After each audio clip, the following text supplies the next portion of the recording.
Hello and welcome to All Stats Aren't We, a podcast in which Leeds fans cast their combined eye over goings on at Ellen Road, giving scrutiny to the underlying statistics and tactical footings at work at Leeds United.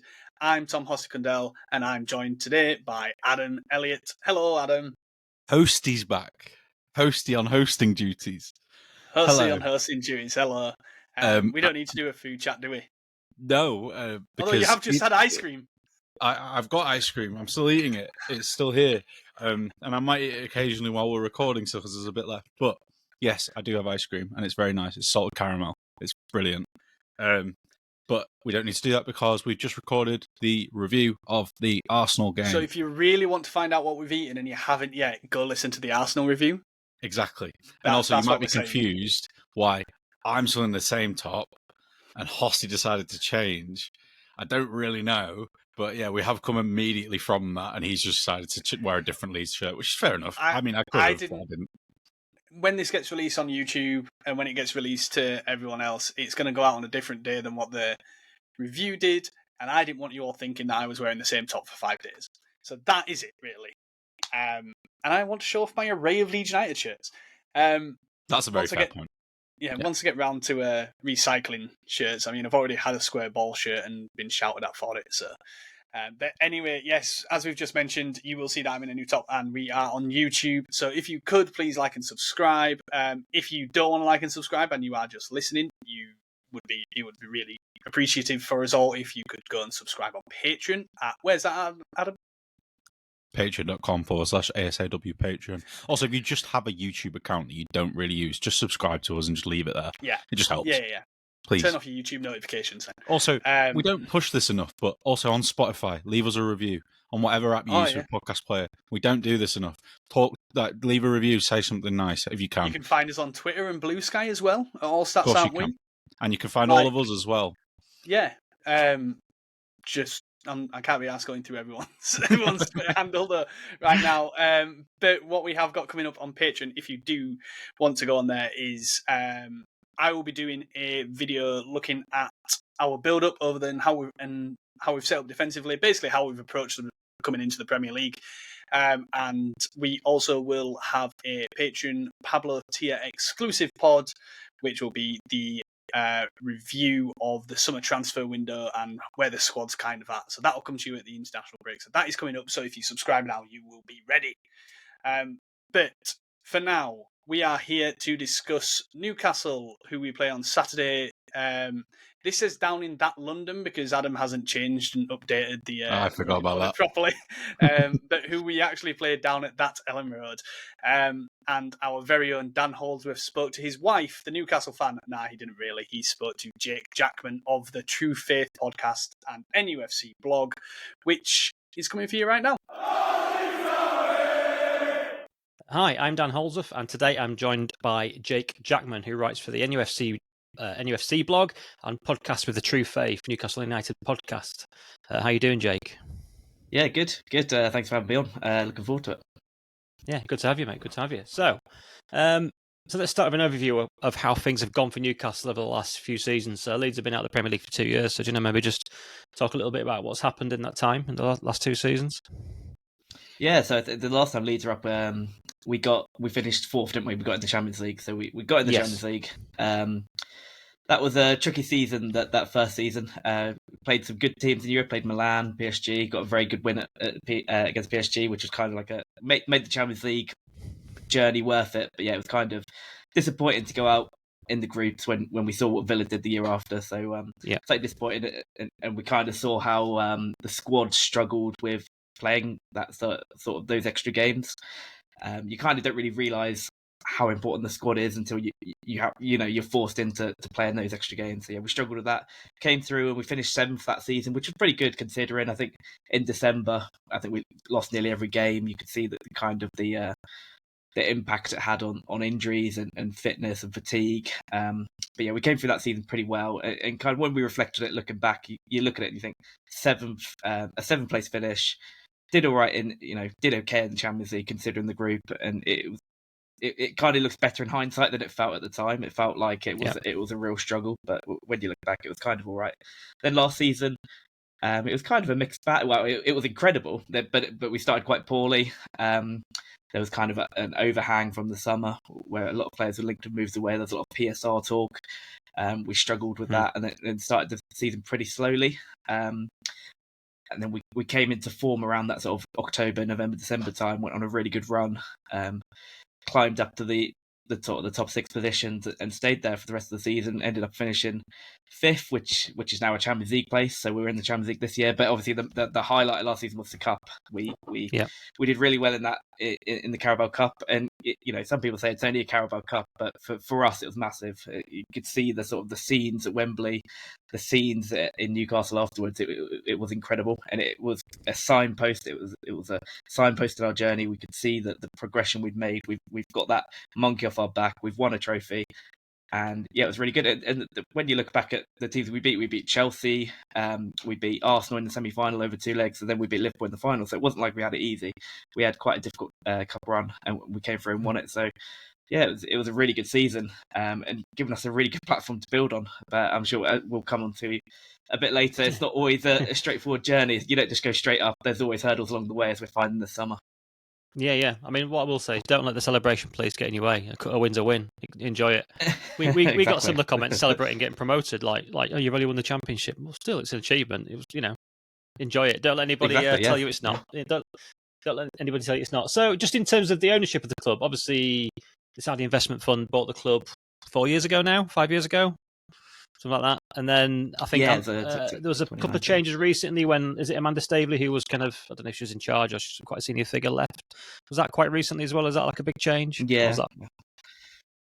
That was last summer, so just after we sold Elliott Anderson. We went through that, and then they left the club, so it's kind of like they fell on their sword and sort of took the blame for the PSR issues we had.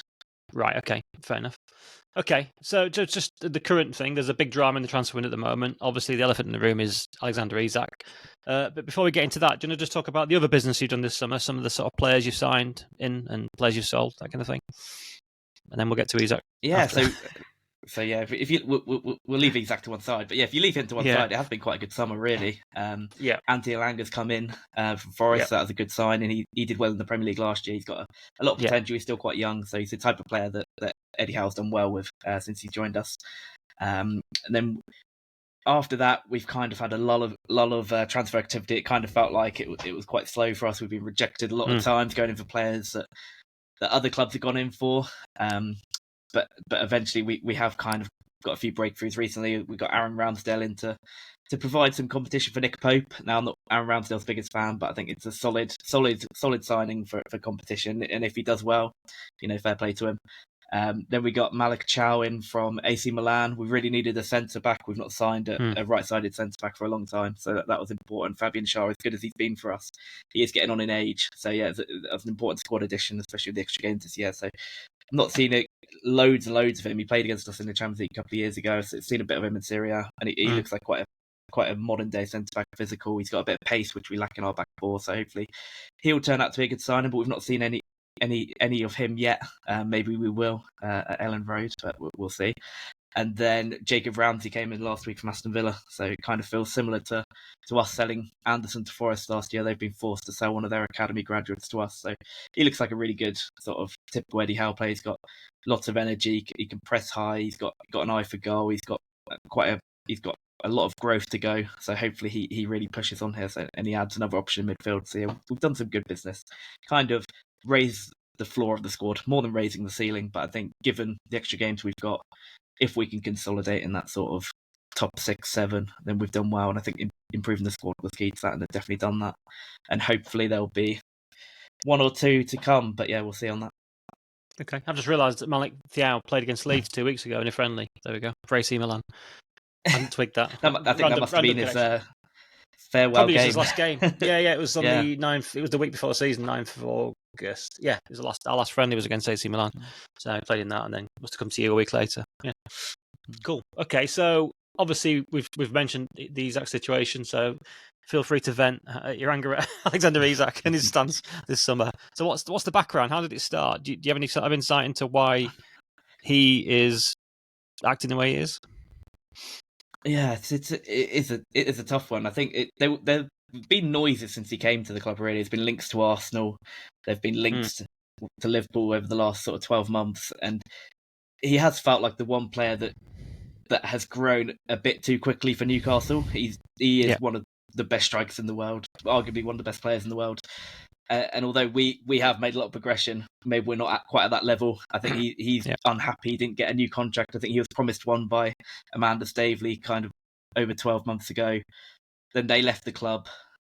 Paul Mitchell came in as sporting director. He didn't think Isak needed a new contract, thought he was paid well enough, and he had 4 years left in his contract at the time. And I think that's kind of Isak's main gripe with Newcastle is he felt he was promised a new contract. It didn't come. And now they've stuck a big price tag on him, and he's not being paid to represent the price the club have put on him. So he's unhappy. That seems to be the crux of the issue. But yeah, he's wanted to go to Liverpool, and yes, it's not happened yet. I think they've come in with £110 million bid, which, when you look at some of it is a lot of money, but when you look at some of the prices that are being paid for a lot worse players, you think that he's probably worth a little bit more than that. And so the last couple of months have been him agitating for a move, trying to get that price down. He's not been part of pre-season. He's recently come out on social media and sort of said his time at the club has ended and it's best for everybody to have a clean break. It's a tough one. This happens to all clubs, really. No club is immune for a player kicking off like this. You don't get to a point and it never happens. It even happens at the biggest club. So it's disappointing.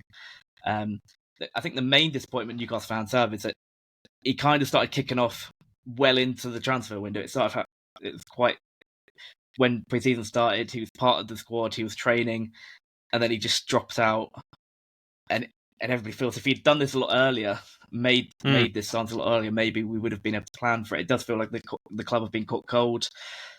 And yeah, it's a tough one because he scored the winner in the cup final. Like he should be a Newcastle legend, and that relationship's being soured. I can understand from his perspective. If you're an elite player and if you're an elite employee in your job, you're one of the best in your job in the world. You want to go and get paid for that and be paid the same as your peers, and he's not getting that. So I have some sympathy there, but he's not gone about it the best way. He could have at least stayed with the squad, could have trained, could have played, could have gone about it the right way. He there's going to be interest in him, whether it's this year, next year. There's going to be clubs interested. He will eventually get that move. But yeah, if he goes now, it has somewhat soured his relationship. You saw the fans chanting at Villa Park last week, calling him all sorts, and that's not going to get any better in the next few weeks, whether he stays or goes. So yeah, it's a tough one. Personally, I think it'd probably be best if he went, but if you're buying a house, you're not gonna sell your house until you found a new one, are you? So it's kind of that's the position Newcastle in. We don't want to sell Isak till we've got a striker. We've currently got Anthony Gordon playing up front, so it would be stupid to sell Isak and then pay 20-30 million pound more for the next player. So I have sympathy with the club. I have some sympathy with Isak, but the moment you start down in tools, it's really difficult to have too much sympathy. So yeah, it's a tough one. It has completely ruined our summer.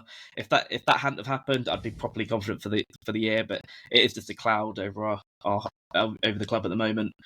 Yeah. Until he goes, until he stays, until something happens, he's the story, and it makes it quite difficult for Howe and the players to operate in. Yeah, I mean, I've just realised you're playing. So this, for the listeners, this recording will come out after the weekend's fixtures, but we're actually recording it before all the fixtures. So Newcastle have got Liverpool this weekend, haven't you? Which is quite spicy. I hadn't realised until then. Yeah. So for Leeds listeners, this is recording before the Arsenal game, guys. Just for context. So just in terms of the squad itself, I mean, broadly speaking, you're happy apart from the striker situation. Is that a fair assessment? You feel like it's been strengthened?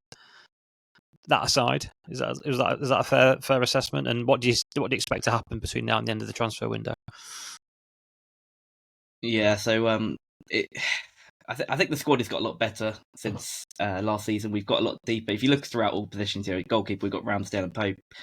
Centre back, we've now got 4 centre backs that can play in the Premier League. Sven Botman's coming back from injury, so he's sort of like our elite centre back that we hope to get back to those levels. Hopefully Malik Chow will come in. So yeah, we've got 4 decent centre backs. Full back, we're a little bit light. We've got Trippier, who's getting on a bit, but we've got Lewis Hall and Tino Livramento, 2 players that have been part of the England squad, so they're kind of the long term there. We have a lack of cover under Trippier, but that's probably our probably our weakest position outside of striker is fullback. I think midfield we got Tonali, Joelinton, Bruno, probably arguably one of the best midfielders in the league. On their day, that they really complement each other well. So yeah, that's a really good blend we got in there. We got Willock, Ramsey, and now Lewis Miley backing them up. So we've got plenty of depth in midfield. The wingers, I think we've probably got, as a collection of wingers, some of the best in the league. You know, you look at Elanga, Gordon, Barnes, and Jacob Murphy. I think last year they had 63 goal contributions between them. So, you know, that's pretty good to be going on with. And if they can replicate anything near that over the next year, then we should do pretty well in attack. It's just that striker position. Right now we've got Isak, who we don't know if he's ever going to play for the club again. Willa Sulu is very raw, probably needs a loan spell, but he's not going to get one until we get some more strikers in, or Isak decides he wants to play again. Yeah, I think as a squad we're pretty strong. It's definitely got a lot better in the last 2 or 3 weeks. It looks like we've now got at least a squad of sort of 20, 21 players to be going on with. Ideally, you'd want a few more players there, but you know you're held back by what you can do in the current financial situation. We can't go and spend loads and loads of money. Hopefully, the academy will start bringing a few more players. Lewis Miley's done really well. We've seen Alex Murphy do quite well in pre-season, who's somebody we got from Ireland, so he might push on. And there is a few more kind of younger players coming through, but they're probably a year or two away from the first team. So it's looking a little better than it was. But, you know, I think any club, you'd always want more. But if the window had closed a couple of weeks ago, I'd have thought we'd be really short. But now we've got the centre back and Ramsey, and it does look like we're a lot better covered than we were a couple of years ago. Cool. Okay, in terms of the head coach, Eddie Howe, where do you see things with him? Is he very secure in his role at the club, you know, as the main guy, or do you feel like maybe he might be moving on in the next season or two? No, I think he's probably one of the most secure managers in the league. I think the fans love him, the ownership really like him. He's really consolidated his power base. So Paul Mitchell left the post of sporting director. We haven't appointed a new one yet, but it looks like it's going to be Ross Wilson from Nottingham Forest, according to most of the reports out there. And he's somebody that gets on with Howe. So it looks like Howe is managing to bring in people that he gets on with, consolidating his power. As a recruiter, I don't think there's many managers in the Premier League that have more power than he does, picking the targets, choosing who goes out. Like, he has a lot of power. He's not going to have this much authority again in a head coach role, I don't think. So he's very secure. I can't see him going anywhere. It would take some fall off for the fans to turn on him. There's always a vocal few that think, you know, you can go and get somebody better, but I think for the majority, he is the right man. He's done incredibly well. He makes the most of what he's got. He's a really good coach. You can kind of see the development of Jacob Murphy or a Fabian Schär or a Dan Burn. Like, that comes from Eddie Howe. He manages to get the best out of every player he has available. So you might be able to go and get a better head coach, somebody who's a little bit more tactically versatile, but you're not going to get that same buy-in as a coach and managing to upskill the players that he's given. So in our current place to sort of that, I don't know, 6th or 7th team in the league, he's the right man. And I can't see him going anywhere anytime soon. The England job, if that comes up after the World Cup, that would be interesting, because he wasn't massively in for it last time, but now he's won a trophy, he's delivered another year of Champions League football. There's not a better English coach out there. So if they did decide to go for an English coach, maybe they would ask him. And at some point, you know, modern football, coaches don't seem to stay around for 10, 20 years anymore. He's already done a good 3 or 4 years in the job. Is he going to want to do 6, 7, 8? Maybe he's going to think it's the right time to go if the England job did come up. I think that's the one unpredictable thing out there that he possibly could go for, but I can't see him losing how old is his he? job through his own failures. Do you know how old he is? No, he's not. I think. No. He's like mid-40s. He's not massively old. Yeah, no, definitely. People in the mid-40s are definitely not really old. I can say that. So just sort of talking about his team. So on the pitch, so how does Newcastle team look on the ball these days? And I know they kind of set up in a quite an aggressive, direct but not long ball 4-3-3 kind of system. With like a fullback used to push on, didn't they? And then both wingers would attack. Is that kind of still the thing that's going on now? Yeah, it's we are very much a a transitional team. Like his quick attacks launch from the back. We quite like to play the diagonal balls from centre back over to the winger, stretch the pitch, attack with speed. The issue we have is when we come up against a team that sits deep. That's our big issue. We struggle to break down teams when they sit in and they kind of let us have the ball.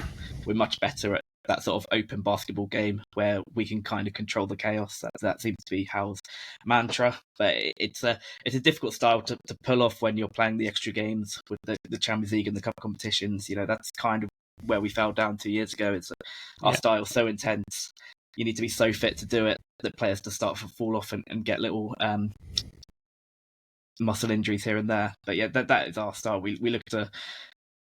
It's quite direct at times. We'll play long from the back. We'll push men on. We'll stretch the pitch. We'll try and get overloads in wide areas, whether that's on the left hand side with Gordon and Lewis Hall and Joel Linton, or on the other side if it's Livramento or Trippier playing fullback and Tonali and Murphy or now Alanga. We'll try and overload those areas and try and create chances that way. We're very unlikely to play through a team. We're more likely to go around and create chances that way. But yeah, without the centre forward, as we saw at Villa last week, it was difficult to create many clear-cut chances. I think our best chance came as a ball into the box. It was slightly too high for Gordon, but if you had a normal-sized centre forward, it probably would have been 1-0. That's kind of the issue we have about a forward. It is so vital to the way we play, to play off, get runners in behind. And yeah, if we don't have a centre forward by the time we rock up at Elland Road, maybe that will be a point of positivity for Leeds fans to cling on to. But we are very transitional. Yeah, I mean, if you go by the XG, it looks like you outcreated Villa. I didn't watch that game. I was out that day, but I know my wife did, who's a Newcastle fan, by the way. So, and she said Newcastle were the stronger of the two teams. I mean, looking at the stats, it looks that way. So, yeah. So, in terms of the sort of attacking personnel, I'm noticing you're starting with Alanga and Barnes as your kind of wingers. I guess until Gordon can move out from centre forward, that'll be the case.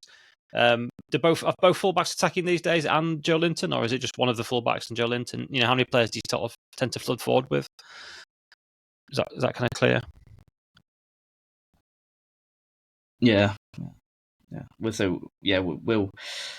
I kind of expect Alanga and Gordon to be the kind of wingers that we start with most weeks. They're definitely the first choice there. Although Barnes is in it currently, but yeah, that's kind of like the strength of the pitch of those two. There's plenty of pace, and that's kind of the way Howe wants to attack. He wants to get those two isolating fullbacks. He wants Livramento to be pushing on, who's quite a good dribbler. We've got Tonali and Bruno and Joel Linton very physical in central areas to kind of protect against us being counted on. Yeah, okay. So out of possession, and in Newcastle have tended to be quite aggressive, like quite an aggressive pressing team under Howe. Do you expect that to continue this year? And has it looked that way so far this season in the one game you've seen? Yeah, so we're definitely going to be that way against Villa. It's quite like a one. It was everybody had their man. It was quite a man marking press, which Villa kind of struggled with. But against other teams, we'll press high and then drop in. It's not like one size fits all. If we're playing against Man City, we're not going to commit everybody up the pitch. But yeah, ordinarily we will press high. We will try to win the ball as high up as possible. That's kind of why Howe wants them to be so fit is to do that.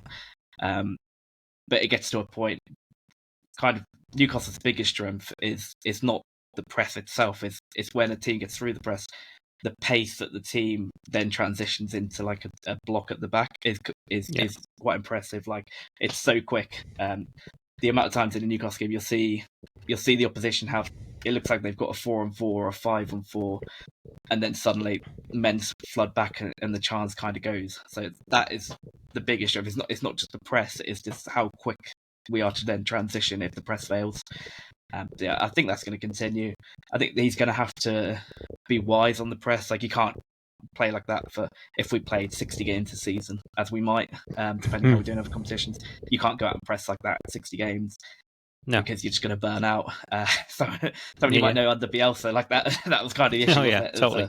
But yeah. But yeah, well, that and bad transfers. But yes. But yeah, so yeah, he's going to have to kind of manage it wisely. But that we will continue with that kind of style to press high, and because as I think it was Jurgen Klopp, didn't it? Like the press is the best playmaker. If you win the ball back in the final third, you're more likely to get a big chance off it. So it's worked well for us. It's been coached for years and years now. It's not like a new thing. So every player that comes in knows what they're doing. It's kind of why new signings sometimes take 2 or 3 months to get into the team, so they get used to what's demanded and the transition and sort of the pressing triggers. So yeah, I think we will continue that, but yeah, maybe we'll see a slightly more diluted version at some point in the season. Yeah, okay. So who do you think is the key player, to the way Howe wants to play at Newcastle? Who's the key man for the system? I'd probably who do you fear? Which player do you fear getting injured the most? Is probably another way of phrasing it. I think it's Bruno Guimaraes. I think he's Hal's captain on the pitch. He's played for so long. He never gets injured, and I think our record when he doesn't play is not very good at all. So he's definitely the key man. He's the midfield roles themselves are quite fluid. Like he'll start as the number 6, and then he'll drift out and play in one of the number 8 roles. Tonali will drop in. Like I think Hal kind of sees them as a flat midfield. He wants them all to play every position and not to be anchored down by needing to sit in front of the defence. But yeah, Bruno's definitely the key man. He's so passionate on the pitch. Like he's the perfect sort of player for the fans to get behind because he's really brought into the club. You see how emotional he gets sometimes. But yeah, just on the pitch itself, he's so good on the ball, so good at winning free kicks, which it's quite important for the style that we pull off to win these cheap free kicks, to get everybody a breather, to push up the pitch, to reset. Like if we can't run, it's why I think it was a couple of years ago the ball in place statistics that were going around for Newcastle were so low. It's kind of by design. It's not quite time wasting, but you want to play at such a high speed that you need those breaks. So it's normally done by winning those free kicks, resetting, and he's so good at doing that. He's so good under pressure, and he chips in with goals and assists here and there. But yeah, he's definitely the key man for us. I think when he's injured, we definitely notice it. Okay, fair enough. In terms of the game at Ellen Road in a week or so, how do you expect? Do you expect them to play the usual style at Ellen Road, or do you think they'll adapt the play depending on how Leeds have started the season? Yeah, I think it'll depend on how you start the season. Like I saw the Everton game, and you were quite dominant. Like it was quite Leeds had a lot of the ball, didn't they? And if that did happen, I don't think we'd be upset about it. But it's going to be an interesting game because it's obviously Leeds are still adapting to life in the Premier League. The first game is always the one where there's a big high, and then who knows what's going to happen after that. But yeah, it's going to be a really tough game. Like the atmosphere, it's very similar to St James's Park. Like it's always like that first goal feels massive in grounds like that. If Leeds start quick and get a goal, it's going to be a tough night. But yeah, we'll definitely set up to press high. We'll try to make it into that sort of transitional game. Try and let you have the ball and then counter quickly. That will definitely be the game plan, I think. Whether that's successful or not, I don't know. Because one of the things that the reason we're so successful, we're so physical. We've got such tall players. We out battle teams. We can't. But Leeds this summer have bought at a summer window Giants, so I don't know how that's going to play off. Like we're a huge team. Yeah. I mean, Everton were pretty good, and we rolled over the top of Everton. They're a big lads, Everton, and we definitely rolled over the top. We bullied them basically midfield. Exactly. I would say. Yeah. So that's kind of the way we try and play away from home, is to try and bully. But I don't know if we'll be able to do that against this Leeds team. So it's going to be tough. And you've got the sort of the quick wingers similar to us. So there's a lot of kind of similarities you can draw from the two teams. It's going to be. I think it'll be a really good game to watch. I don't think the way we set up this year would be massively dissimilar to Newcastle, actually. I think we're playing more of a 4-3-3 this year. So far we have, and it's quite aggressive, lot of wing play, fairly direct without being long, that kind of thing. So transition. So the two fairly similar in style teams, I think, obviously different levels, but tactically it's quite interesting. Yeah. Okay. Have you got any notable injuries or suspensions ahead of this game? Well, not at the moment. Exact situation aside.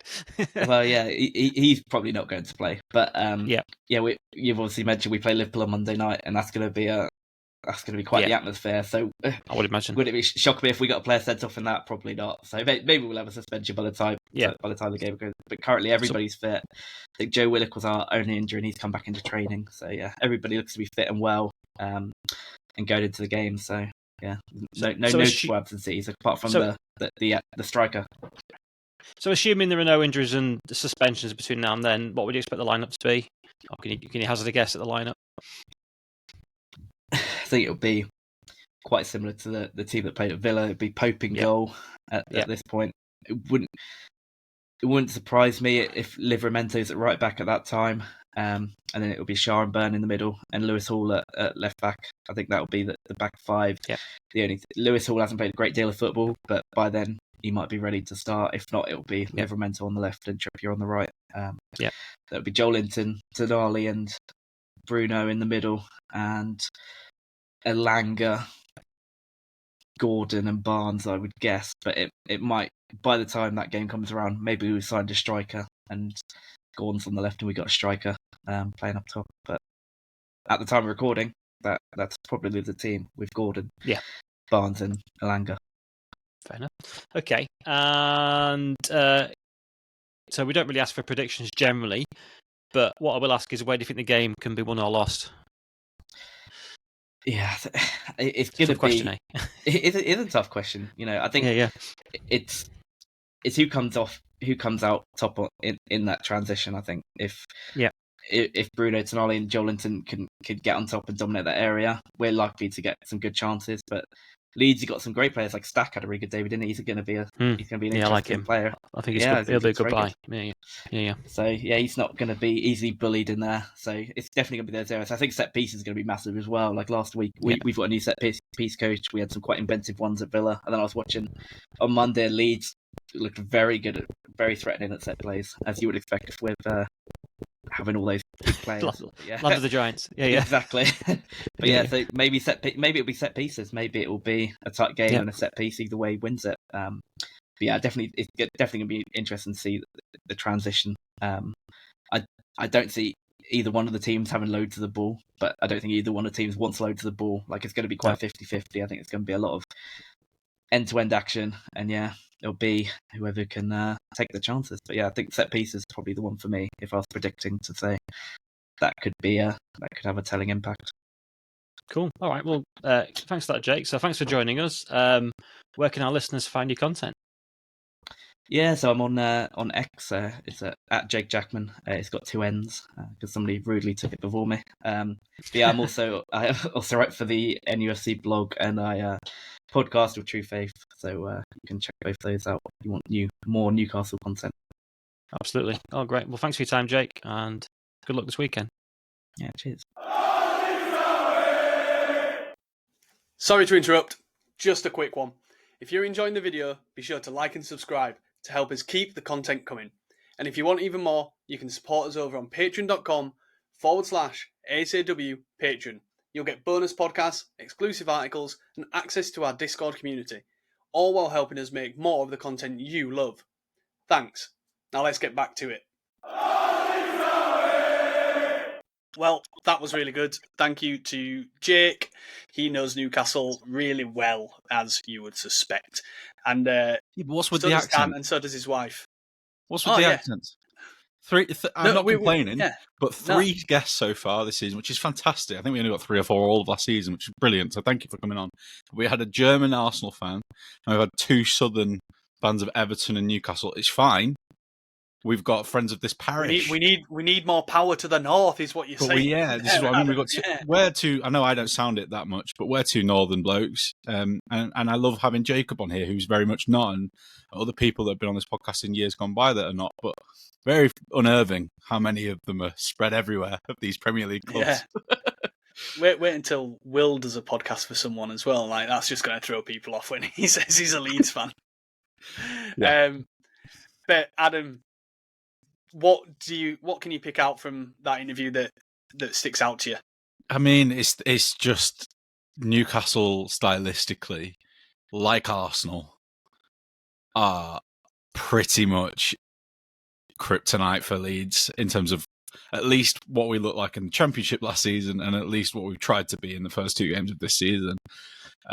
They've got tons of pace in transition with the front three, and even without Isak, that is still true. They've got a midfield that is physically robust and dominant and can get the ball out into those wide areas quickly. We're going to have attacking fullbacks in this game. We always will, because Barker's never going to completely deviate away from that. He's going to want Gudmundsson and Bogle to attack, and they play with fullbacks and width where the fullbacks get forward and attack, because the main way, as Jake said, it's Jake Jackman. That's why. Jake Jackman, yeah. Jack Jackman. Yeah, with two ends, apparently. Jake said they with two ends on Twitter. Yes. Yeah. Anyway, he mentioned the fullbacks and the usage of them and how they're going to go round teams, down the sides of teams, and I'm just like, if anything has been worrying for Leeds against Everton and Arsenal at times, and in pre-season at times, it was how far forward we want to get the fullbacks and how we probably haven't quite got the rest defence set yet in terms of whether Stack, Ampadu, Tanaka, what they're doing to cover those channels. And I'm just like, oh God, they're going to be able to win the ball a lot in midfield. They're going to be able to keep us in our own half, and they're going to be able to completely overload us in wide areas to create chances. And I'm just like, thank goodness Isak's not fit, but otherwise it's still an absolutely horrific matchup for us. Yeah, so positive. Yeah, really positive, right?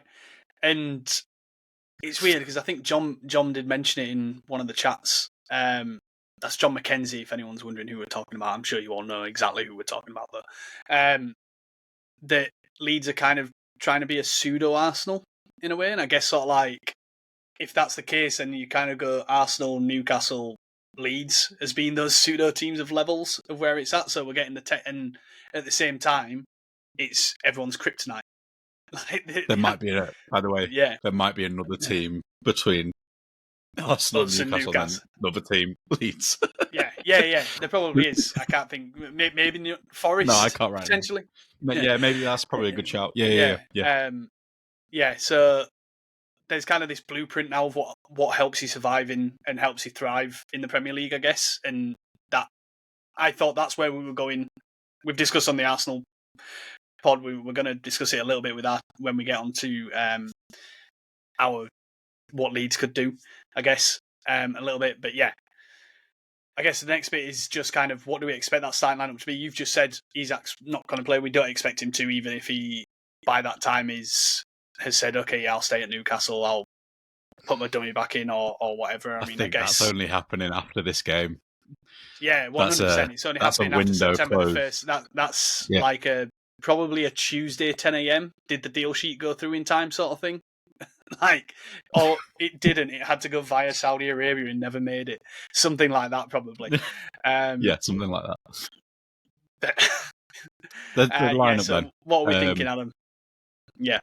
I think he's right. I think he's got it spot on. Pope, Livramento, Cher, Burn. Probably will be Hall. I think he is brilliant. And they'll want to get him back in. So that'll be the only change from what they've been doing so far. What I will caveat this with is we're recording on Sunday.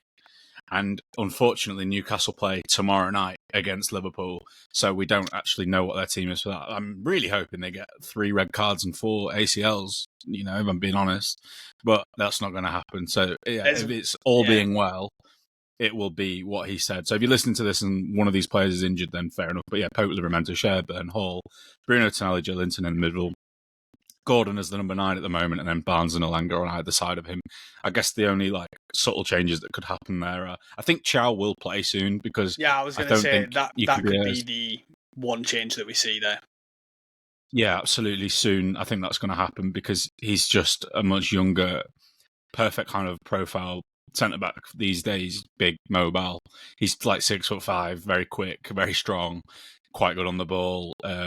He's probably not the best defender that they've got in terms of the defensive fundamentals, but he gets out of danger with his pace and his power, and he's got enough on the ball, and he's only 25, so there's a lot going for him. So maybe him, and then maybe it's they have to continue playing Trippier because Hall's not quite ready yet, but I think they're going to try and get Hall up to speed as quickly as possible because he's a big player for them when they've got him and Livramento potentially England's fullbacks at the World Cup next summer, or at least one of them should be starting, if all being well, because they are both brilliant. So yeah, loads of quality.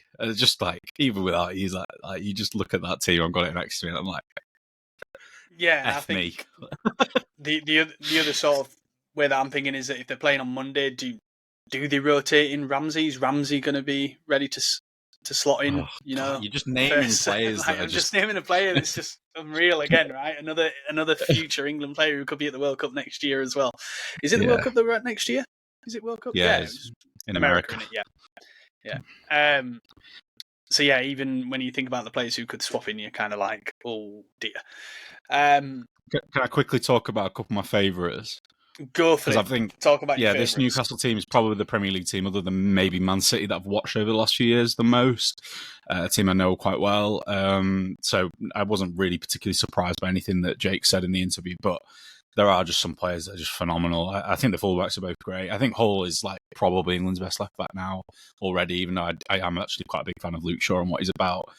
But it's more. We don't have an array of left backs for England. No, we don't. Thing, so that's right? probably like, why he's got to be in contention. If it's he's Luke fit. Shaw or Trippier. So it's like Leif Davis. Anyone? Less said about that. Jack Harrison. Yeah. Maybe this season. I think he might play there against Sheffield Wednesday, and I'm not joking. I think there's a chance of that. I think he might. But we'll come on to that later. I think that the main one I really love, and it's not Isak, even though everyone talks about him as being their best player and whatever. It's the player that Jake said. It's Bruno Guimaraes. He is an absolutely unbelievable midfielder. He is probably a top 10 midfielder in the world. And I'm talking about nearly every phase of the game. Like, he does have some creative chops to him, but he certainly, has a destructive influence off the ball as a physical player in terms of his, not just his strength. He's only about 6 foot, but he's strong in terms of his aggression, out of possession, in terms of his stamina, his engine, like all ticking those boxes. And then, he's one of the most pressure-resistant midfielders in the Premier League, which is probably why they play him as a 6 most of the time, even though he's very capable. He's a bit like Stack for us in that sense. Stack's best position maybe is as an 8, but he's probably our best number 6. And so with Bruno, he's probably their best number 6 and number 8. And I don't really understand why some people think Tonali's their best midfielder. I don't see that at all. Bruno's got everything. And then, the press resistance thing, just to talk about that for just a quick second. Like, over the last few years in the Premier League, every single season I see one of these graphics come out at some point, which is the most passes played under pressure, or the most, pressures wriggled out of, whatever they phrase it as. And he's probably always something like that, yeah. Yeah, yes, it is. It's evaded, and he's always in the top sort of 3 or 4 in the Premier League every season for those metrics. And that is a serious skill. I think finishing and keeping shots out as a goalkeeper, those two things at each end are really important and really difficult skills. I actually think one of the hardest things is to be able to turn under pressure and to play difficult passes under pressure. And he's absolutely elite at that. And I don't know why he's still at Newcastle. No offense, Newcastle fans listening. I just think he could pretty much walk into almost any team in the world, bar maybe 1 or 2. I think he improves nearly every single team in some way. So is at least a place in the squad for them. And yeah, he's brilliant. So he could run the game here just on his own, in the sense that he could dominate physically and technically. And he's also the captain, so he's clearly got a bit about him mentally as well. Yeah, I guess the only thing, it's just a shock that no one's come in for him, really, rather than, it's not like he said, I'm staying here. Unless that is what's he's 28 in December. Every time someone talks to him and says interesting, he says, no, I want to just see out this project. I know that he's kind of said that. He's obviously said that when they won the Carabao Cup. I seem to remember the interview with him being like, I love this club, I want this project. Yeah. But yeah, there's not really much stats wise. They dominated the Villa game really, but it wasn't much of a game in the essence of it. And there was a bit of game state potentially of that after 60 minutes when Conser got sent off. Yeah. So yeah, I don't think there's much else to say on Newcastle right now, unless there is anything else you want to add, because we have no stats. Not really. We're only 1 game into the season for them. We're not even 2 games in for them. Yeah, that's exactly true. So yeah, there isn't any stats for them. No, I mean, what the only thing, maybe I should be saving this for later, is the Gordon thing of being a 9. I think he's a great player. I really do think he's a good player. I think he's one of our best wingers for England as well. But he's not a number 9, so it's not natural to him. So running those channels, he did look quite good against Villa, and he had a lot of shots. I think he had the most shots in the Premier League that weekend, actually. But it's not really his role. And if we don't play into their hands, he won't get the opportunity to run in behind too much, which, he might still score, but it'll be in a different way. So, that's a bit of a bonus for us because they haven't replaced even Wilson. Their only striker at the club is William Asula, who's like a 21-year-old kid, really, who's not played much. So that is nice, and that's one of the only strengths. Yeah, because at least he's a physical profile, and it makes some sense as well. But no, they're not. They're playing just 3 wingers and just going for a bit of vibes, and it's kind of working. I guess it has worked before. So that's the only saving grace from their lineup. That's all I'll say. Yeah, and just didn't they play 20 million for Asula? Quite a lot, yeah. It might have been just shy of that. It might be like 15 to 18, but yeah. Just play him. So just play him. He's been linked with Leverkusen. Anyway, we're getting sidetracked.